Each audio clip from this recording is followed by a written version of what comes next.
Hello, everyone. I'm JT Wistrcill. I'm Jack Wistrcill. I'm Tom Wistrcill. And we're excited to welcome you to another edition of From the Couch. Excited to be back with you on the couch as the NFL playoffs are only a week away from finally concluding with the Super Bowl right around the corner. But before we get to that, I do have to recognize some nice accolades for Jack Wistrcill here. He finally proved that 6'8" people can catch a lob and dunk in game. No, that's not true. Jack passed the 1,000 career threshold just on Friday night. So that was a lot of fun to be a part of. 1,000 points.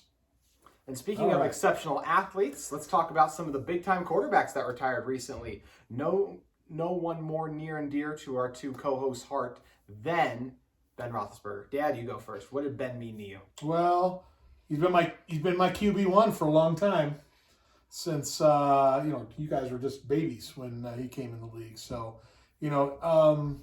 obviously Super Bowl champion, was the face of the franchise, was tough and gritty and made plays like Steeler fans love to have. And so it's the end of an era. First ballot Hall of Famer. We kidded around here that we'll be making a trip to Canton in 5 years because of the class that'll be going in. So yeah, you know what I mean. You just when you think about an iconic franchise like Pittsburgh, to have essentially two quarterbacks lead that franchise for so long, and to their success. So just a tremendous run, fun to watch. It is time. We need a mobile quarterback, and it's time to move on. But it is the end of an era in Pittsburgh. Indeed. Jack? Yep, my whole life, it's always been Big Ben. So, it'll be weird seeing anyone else step in there. He's the man that made me fall in love with the Steelers, watching him at the start of the year, watching his big body, throw everybody around. So it'll be weird watching people without him. But honestly, it is time to move on, especially with the AFC quarterbacks, how they're all looking good now and young. We're going to need somebody quick. Looking mobile, yes. Yes, You mentioned the toughness. You mentioned the ability to stand tough in the pocket. That's the thing that stands out to me most about Ben. He's the most sacked quarterback in NFL history, 554 times officially. So just incredible. The resilience, and it led him to 2 Super Bowls and numerous playoff appearances, as he was able to outlast guys like Phillip Rivers and Eli Manning, too. Testament to his ability. Yep. But most years, so Ben, first ballot Hall of Famer, most years he'd be the best QB in his class to retire. But not with Tom Brady, the GOAT, officially hanging it up. I was absolutely stunned. It just didn't feel like it was his final game. All year he'd been talking about how long he was going to play, and he actually hung it up. So, Dad, what are your thoughts just on Tom Brady's career, basically? So, for so many years I didn't like him because I think he prevented the Steelers from winning at least 2 Super Bowls during the time frame of him. So not a fan, didn't like him. It started to grow on me as I just came to appreciate the fact that every time in a big game they needed plays made, he always made them. And it was like, without fail, he always made plays. He is the greatest player in NFL history. You can't play the most difficult position in sports at a level that he played at for so long, win all of those titles, and dispute that. So, my hat goes off to him. I'm glad to see him go too, because it's time. It's time to get rid of the older guys, and it's time for the new guys to step up. But like I said, to me, he is the GOAT. And is he Michael Jordan? Well, maybe from a flashy standpoint, maybe not as much. But the bottom line is nobody has more rings than him at that position. So he's got to be it. So it'll be really weird again, even though he played on 2 different teams during the time frame, to not have Brady and Roethlisberger in the league. It is a changing of the guard. It's hard to call him the greatest athlete of all time. He was not an athlete. But an athlete's job is to win. And that's what he did. That's what I always appreciate Tom Brady for, is always winning. Every competitor wants to win constantly. And he always won. Whenever it came down to the end, you always expected to see him and Gronk make that little video of them walking out. Just kind of like, yep, we won again. Just nodding as they go. What do you think? Yeah, no one has ever called Tom Brady the most talented quarterback to ever play the position. But he always found a way to win. And like you said, that's what defines greatness, is winning championships. And is there always some luck involved in that? Of course, but so is the ability to instill love in your teammates and inspire them to be great. And Tom Brady always did that. So just an incredible career, and it was phenomenal to watch him do his things. I got my 3 favorite Brady stats for you guys here. First of all, he won 243 games. Just think about, like, if you're an NFL fan, just sitting down the emotions of one NFL game, let alone an entire NFL season. Then you think about Tom Brady did that 243 times. Just incredible, the amount of games. Like I said, just one, not even played in.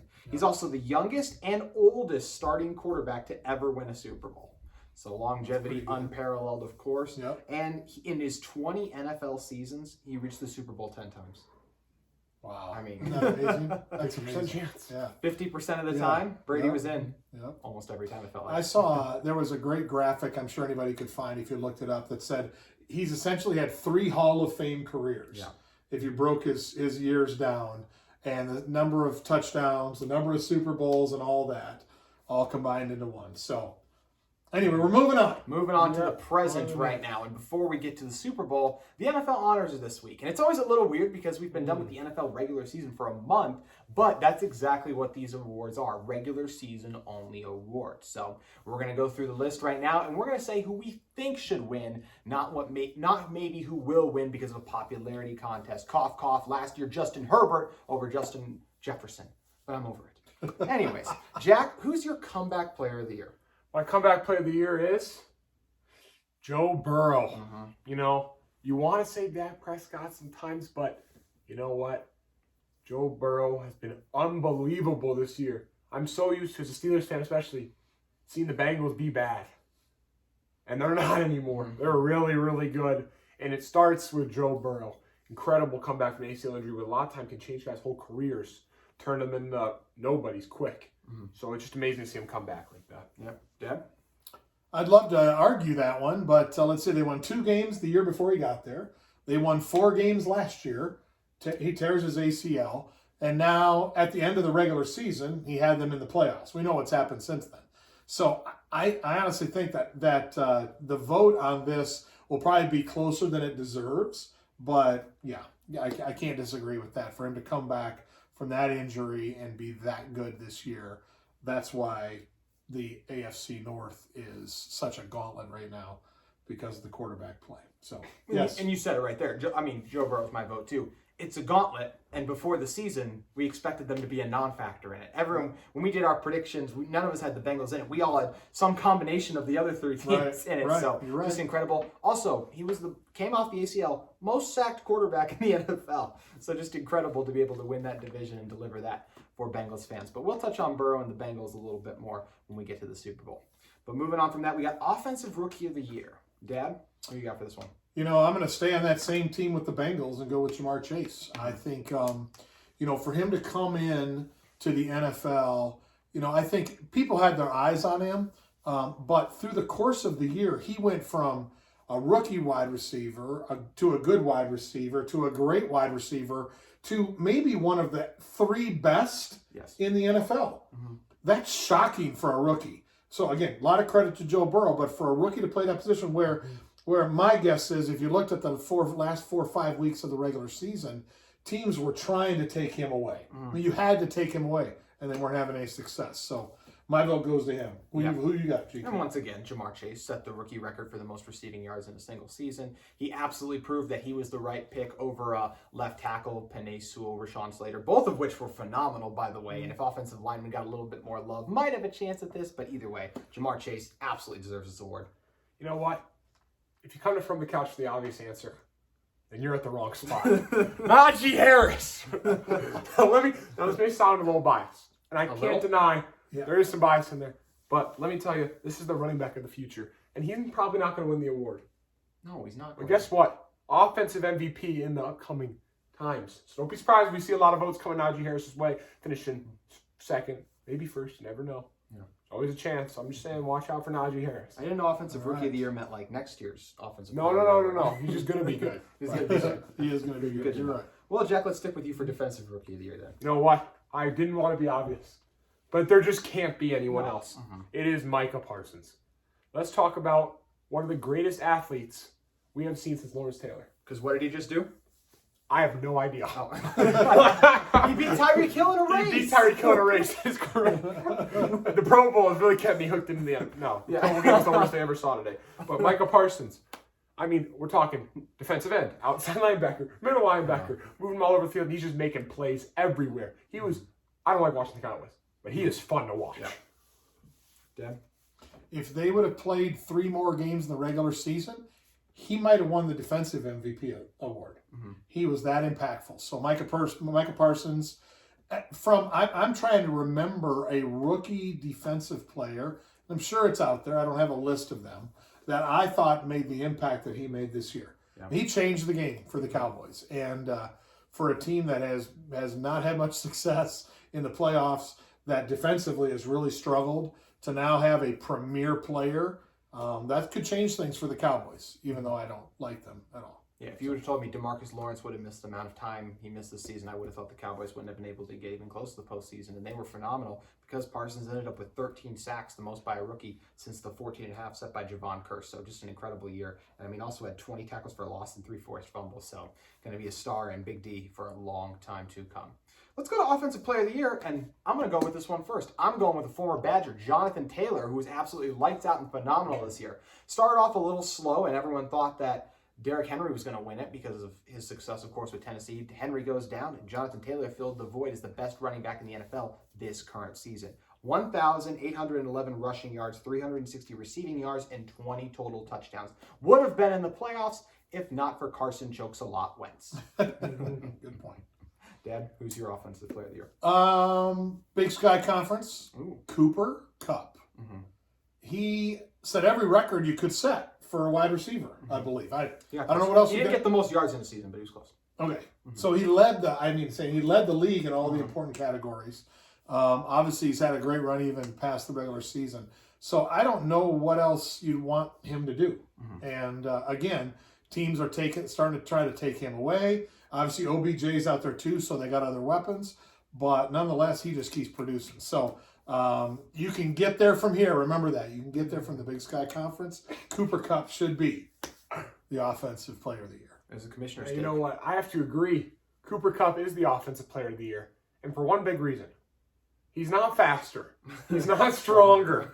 You know, it's intangibles. You don't look at him and you're just like, he's better than everyone else. No, but when he gets on the field, he's always open. Yeah. He's playing with a good quarterback, not a great quarterback. It's not Matt Stafford's good, but he's not great. So it's just surprising. Every time Cooper Kupp catches the ball, I'm always like, why is nobody around him? Amazing route running, good IQ, has great hands, doesn't drop much, and he's fun to watch. Very true. And Jack, let's stay with you. Defensive Player of the Year. Defensive Player of the Year. I think I might have to go with the best Watt brother now. TJ. Well, actually, Derek had a couple good tackles on special teams, but TJ Watt this year was amazing to say the least. As a Steelers fan, you know, it got down. We had a lot of close games. Everyone knows. You know, it came out of a close game. Everyone was saying the same thing. TJ's got to get to the quarterback, and he did a lot more than most people. Broke the sack record, tied it. Should have broke it. Should have broke it. They messed up the stats on NFL. We need to get that looked at. Robbed. But yeah, TJ Watt. I mean, there's nothing else to say. Sack. He got a strip sack in the Pro Bowl in this intense game today too. So he's just a great player. Yeah, Jack really loved the Pro Bowl today, if you couldn't tell. I don't know why he watched it, but not much. Not much. Yeah, obviously Watt should win it. Yes, got robbed. Should have the record on his own. Again, I'm back to, if you look at the last 3-4 games of the season, everything had to go right for the Steelers to make the playoffs, right?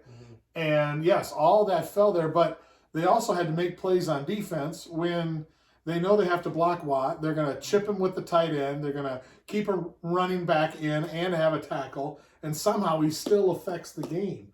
Either gets the sack, either flushes the quarterback out, gets whether it's a tipped ball, who knows? But yes, it's finally time for Donald to not win the Player of the Year, Defensive Player of the Year needs to go to TJ Watt.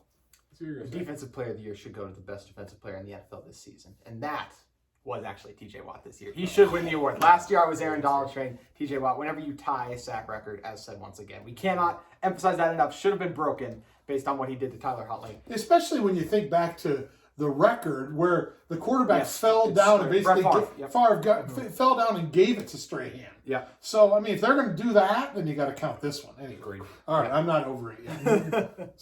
So far awards have been mostly chalk. This is the most fun one though, to me. Coach of the Year. Dad, let's start with you. Who's your Coach of the Year? So, I really struggled with Coach of the Year. I went back and forth, and I know you'll find this hard to believe, but I think Mike Tomlin should get some votes. He should. Yep. For Coach of the Year, getting that roster to the playoffs and never having, I know you're not doing it, never had a season below 500. So, and with a team like that, with a quarterback that couldn't move outside his shadow, I think that's very impressive. But as I looked at the candidates, the one that jumped out at me got his team to a #1 seed without one of the best players in the NFL, and that's Mike Vrabel from the Tennessee Titans. I got to give it to him. He did what he needed to do in the regular season. Somehow, Tannehill, who was average at best at times, and then to not have, and I just drew a blank on his name, their running back. Derrick Henry. Derrick Henry. To not have Derrick Henry for virtually most of the season. Yes. Yeah. And to get the #1 seed, I got to give it to Mike Vrabel, who seems like a great guy and a great players coach. I think the players love to play for him because he was a tough, gritty player when he played. And that's the way his players are. That's the way the team plays. So I'm going with Vrabel. Couldn't agree with you more. My pick is also Vrabel for what you just highlighted. Players coach inspires those guys. 12-5, and not only were they missing their best player, they were missing their second best. A.J. Brown missed a ton of time this year. Wow. Came back late as well. Was pretty good. Julio Jones was in and out as well. And that defense, there are good players all over it. Kevin Byard just made a Pro Bowl. Jeffrey Simmons, an up-and-coming superstar D-tackle. But they're not superstars yet. And they're one of the better defenses in the NFL still. So very well coached. I think he absolutely deserves this award. And he's done a phenomenal job in Tennessee. Not so fast. I'm going with Bill Belichick. Ooh, I like it. You know what? This may surprise some people, but I'm pretty sure 90% of the population thought the Patriots were going to be bad this year. Mac Jones is coming in. He was good at Bama, but this is the NFL, new step up. Puts this system in for Mac Jones to make him look amazing. Everyone's halfway through the season like Mac Jones, offensive rookie there for sure. He's the best. He's going to be one of the top 5 quarterbacks in the NFL upcoming. Defense is always good in New England. That's what they ride on. That's what a lot overlooked with Tom Brady there always. But Bill Belichick just stays. And Tom Brady's gone now, and the Patriots are still good. It means coaching is there. And Belichick is one of the best coaches of all time, if not the best. Yeah, everyone loves to debate Brady-Belichick. We can see it was both of them. The marriage was perfect and led to so many Super Bowls. But then there was one award, MVP. This is the big one. So, Jack, who'd you go with? You hate to be boring, but the most important position in football is the quarterback. I have to go Aaron Rodgers because it's not a playoff award because he was awful in the playoffs. But the whole regular season, everyone was kind of worrying about him out the year, the vaccination problems, showing his toes in the interview. But every single game he showed up and he showed out. He had amazing stats. The Bears all know who owns them now, that's for sure. Aaron Rodgers is the MVP of the NFL. I think they've always known. They just didn't want to admit it. Dad? I'm going to go with Aaron Rodgers as well. 37 touchdowns, 4 interceptions.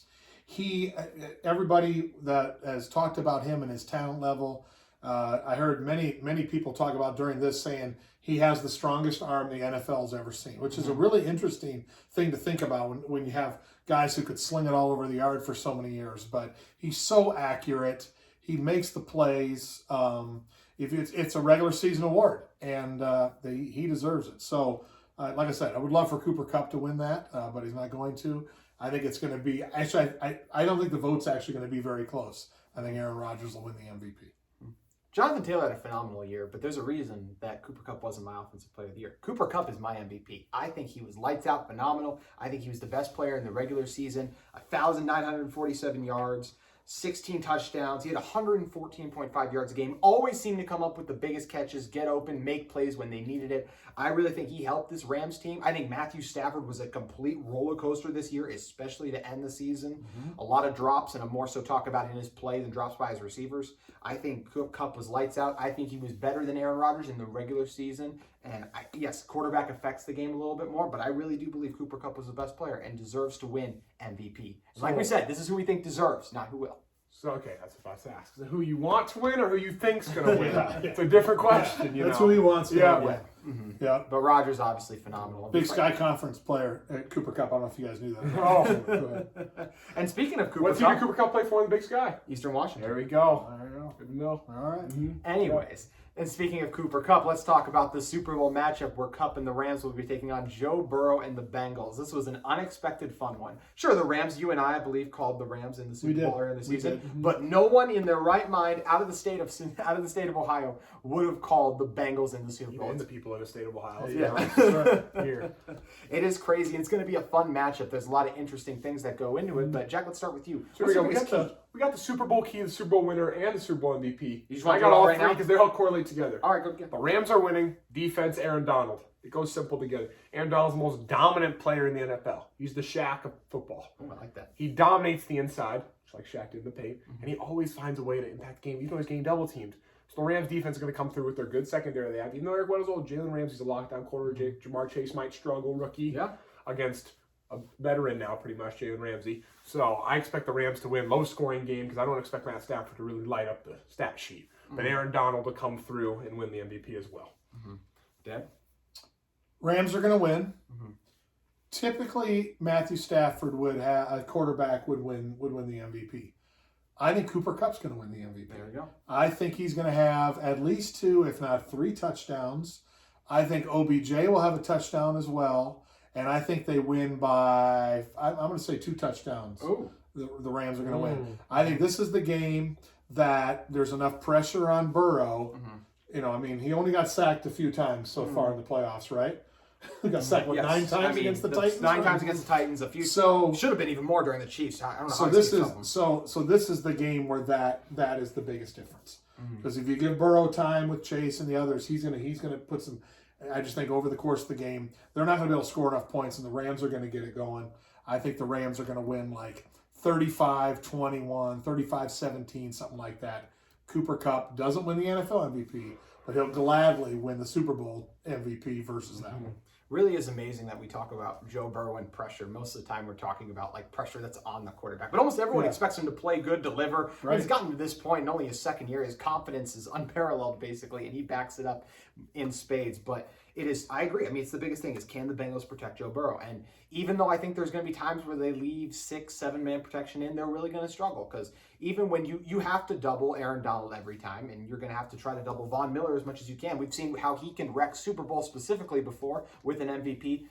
And then even guys like Leonard Floyd, they're going to be able to get home as well. So it's just too talented of a unit. I really think they're not going to be able to do it. It seems like I'm so proud of you guys for going to the trenches in this game, because I agree. And my Super Bowl MVP is also Aaron Donald. I think he's going to get 2.5 sacks in the game. He's going to break through. He's the only guy in the NFL I've seen who consistently beats double teams. And some of these Bengals interior offensive linemen are just not those guys. So they're going to struggle a lot. Aaron Donald's going to step up, and the Rams prove that being aggressive is the way to go, winning a Super Bowl. They haven't had a first-round pick in forever because they've traded it for proven commodities, and it's going to play off big in the big game.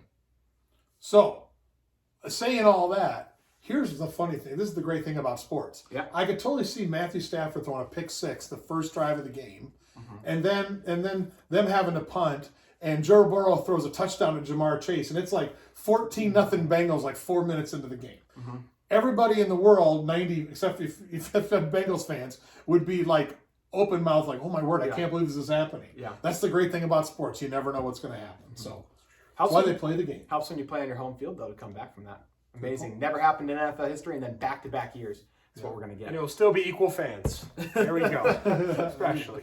Absolutely. Well, we appreciate you guys joining us on another edition of From the Couch. We'll see you next time.